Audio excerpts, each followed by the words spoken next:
Good morning, everybody. I'm here at Goats with Horns Animal Sanctuary in Arizona, in America, and Real Time Animal Rescue. I'm just hanging out with Elvis right now. He has not touched his salad over here, but Bruno Mars and Clyde are just about done with theirs. See if I can get a little show. Oh, see, he stops. Clyde, they always get a little camera shy. Every time they're eating, and I try to get a little video of it. They're like, nope, I'm not. I'm going to stop now. They're just hanging out every morning. The duckies get just a little sprinkle of some greens since these guys don't like to go out into the field and they are not safe free roaming. They hang out in stalls all day. They have their little kiddie pool so that they can do their swimming and their preening and everything like that, but they don't have access to other greens. So in addition to their fortified feed and everything like that, they also get just a little breakfast salad.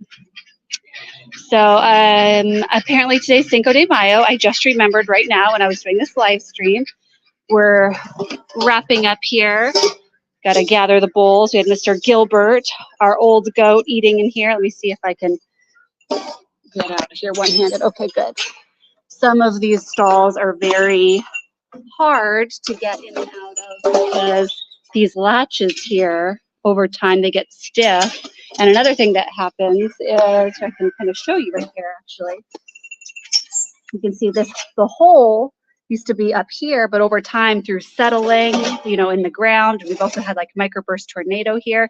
It kind of we had to drill it out to get lower. So this one is easy because I think Johnny drilled this one out for us not too long ago, but the other duck stall is really tricky, so I would have had a struggle with that. Excuse you, Zeus. This is empty. You don't need to knock it over. It was a good morning today. Everybody was on their best behavior. Nobody is sick. Everybody's doing well. Got some of the littles and Suerte just finishing up the crumbs of hay, which is great, so that I don't need to rake in there when they very thoroughly eat every crumb. We take this out. We wander around saying good morning to everyone. I still need to do a little bit of brushing for Mr. Gilbert. I'll see if he'll let me do it right now. If I can. Oh, actually. Oh, it looks like Courtney was being proactive and cleaning up after me, and I had left the brushes over there and she put them away. So I'll have to go grab them real quick because I do want to try to brush Gilbert. So as I said, Gilbert's our old guy.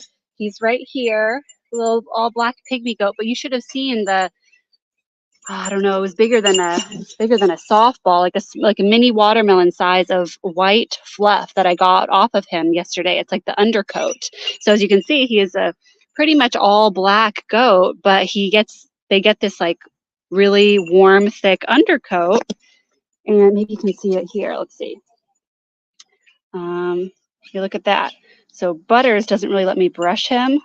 But if you look, I can kind of just pull it out with my fingers. You guys have seen me do this with Esperanza too. And it's so thick and soft and woolly almost.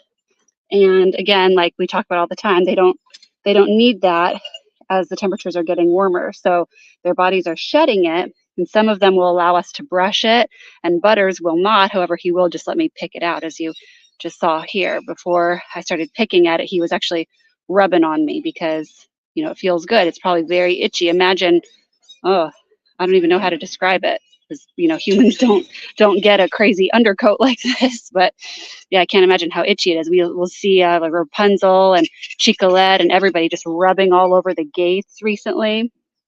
Butters, because it's so itchy under there. Not all of them will let us brush it out. So let me definitely going to have to get the brush back out on Gilbert. Butters, not so much. Like I said, if I try to brush him, he'll walk away from me. But, oh, geez. Just the amount of fluff I can just get with my hands. I'd have to do this all day to get it all. But I remember in prior years, Suerte, one of our Black Belly Barbados sheep, he would not let me brush him at all, but he let me do this. And Black Belly Barbados sheep, if they don't get their undercoat out, it will actually form into dreads like on top of their back because that's the part that they can't, rub on other things. Whereas all the fluff on their sides, they can kind of just rub on fences, rub on, maybe brick walls or something and get a lot of it out, rub on, the brush, branches. But on top of their back, hard to reach, they'll actually grow these thick dreadlocks. And then it's like all thick and hot fur on top of their back forever. And that's not good for Arizona. We are part of the Sonoran Desert, and we do get very extreme hot temperatures here. So, geez. Well, anyway, Suerte would have me just pull it out. He would not let me brush him. I think it was last year, or maybe, yeah, I think it was last year. Anyway, this year he's all about the brushing, luckily. So I'm able to brush him to get it all out. We have not had him form any dreadlocks or his mom, whereas in the past we had Angel, our other black belly Barbados sheep, and she was extremely skittish and she never let us brush her. And so she had thick dreadlocks on the top of her. Oh, now a little breeze is going. It's all going to be floating away. So this might not be the most exciting live stream ever, but this is necessary. I'm actually happy he's letting me do it for this long. Sometimes after, like just a few little tufts of this hair, he gets bored with it, and or maybe I pull too hard or something. Sometimes it's a little stuck in there, and he walks away. He's like, stop it, I don't like this. So we're just going to sit here for a minute or two while he lets me get some out. This is, real-time animal rescue, of course. These are not polished videos. This is just me busting my phone out and letting you guys take a look at, our day-to-day goings on. And this is what happens. I was expecting to walk around and, to kind of give everybody a little goodbye before I release the Kraken, as we say, before I let the cows and Rapunzel out and take off for the day as we're finished with the chores. But then Mr. Butters wants some attention and wants me to get this fluff off of him. So that's what I'm going to do here for a couple minutes. I can't stay all day, unfortunately. I do have some plans in a couple hours. So I'll just be doing this for a little bit longer. Let me think while we're just doing this kind of boring stuff. Let me think if there's anything exciting to tell you. We did have irrigation this last week. And as we've been mentioning in the past couple of videos, we had that guest, Lenny, come and dig a trench out for us on the chicken side to help with the irrigation, and it worked great. The chicken coop did not flood from the front. The water rushed in really quickly, and it was wonderful. We also had the team come last Sunday, and they were doing like an activism day. A bunch of local animal activists came for a work day, and they shoveled, 2 tons of dirt. I remember showing you guys that dirt pile. They brought it all around the goat playground area, which is right there. And that way it wouldn't have gotten, flooded for irrigation. However, Miss Nala, our Corriente cow, seems to think that dirt piles are her own personal playground. So she likes to just start kicking it and spreading that dirt all around after, hours of work and literal hundreds of dollars spent on the good dirt, the double filtered dirt. So we can't really have that. So she did have to stay penned in her stall for 2 days after irrigation, because as soon as she was let out after all these guys had spent, hours working on the berms, she went right to it, trying to destroy it. And, it's not that she's trying to be naughty or anything, it was just a fun thing for her. But again, we're a nonprofit small sanctuary, and when $400 goes to dirt and hours of manpower, we don't get that all the time.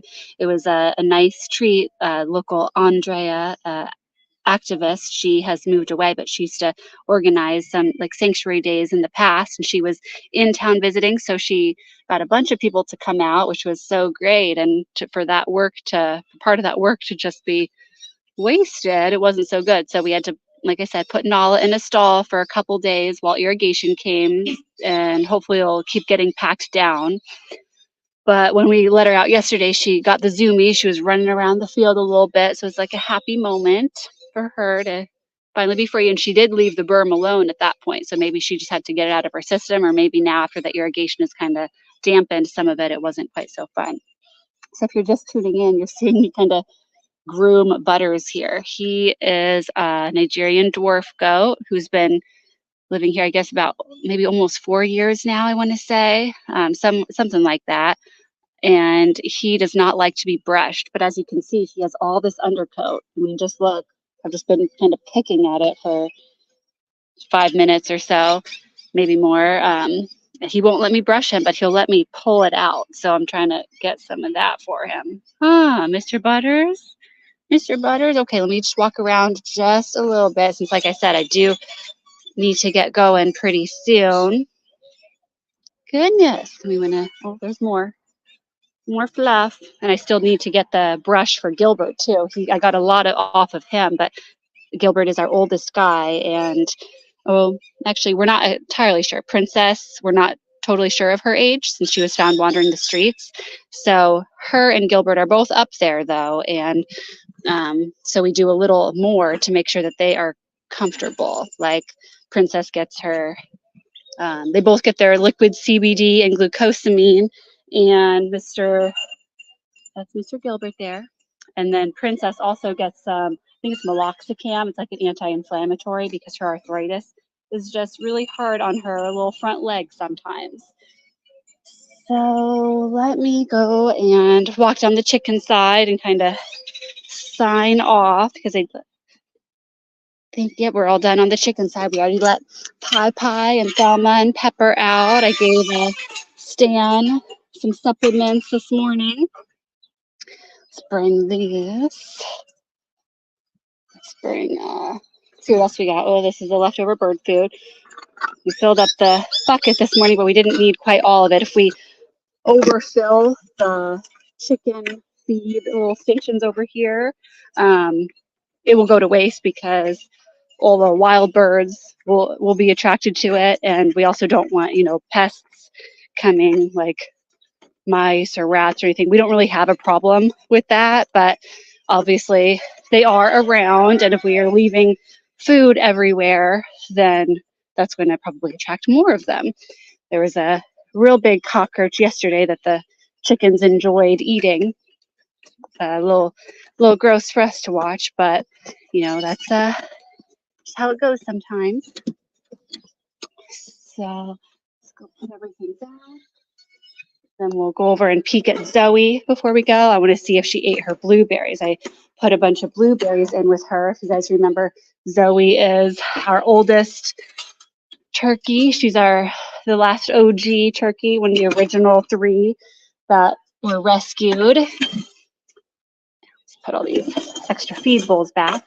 Anyway, sometimes at this time of year, she kind of roosts or broods in this cupboard over here. I'll show you in just a second. Let me just put some of these around here and drop one. So Zoe. Hey, Zoe. Zoe.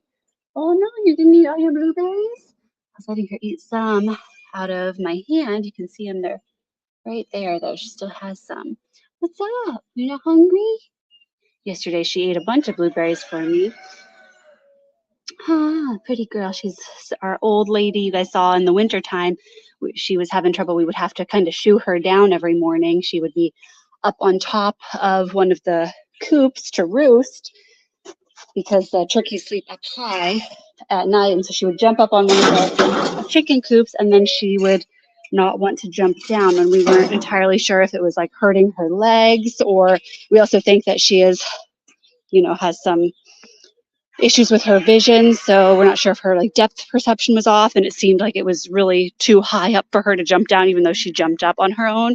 So now she's done doing that, but now she's just hanging out in the box all the time. So we got one of the hot days, we put ice packs near her and everything. So yeah, I think that's all we really have to update you guys on. Thank you for tuning in and watching me pick at Butter's fluff. Speaking of, I'm going to go grab a brush before I take off. But thanks again, guys. Hope to hear from you guys soon. Feel free to leave a comment and let us know, if there's anything you would like to see or any questions that you might have about, the goings on here at Goats with Horns.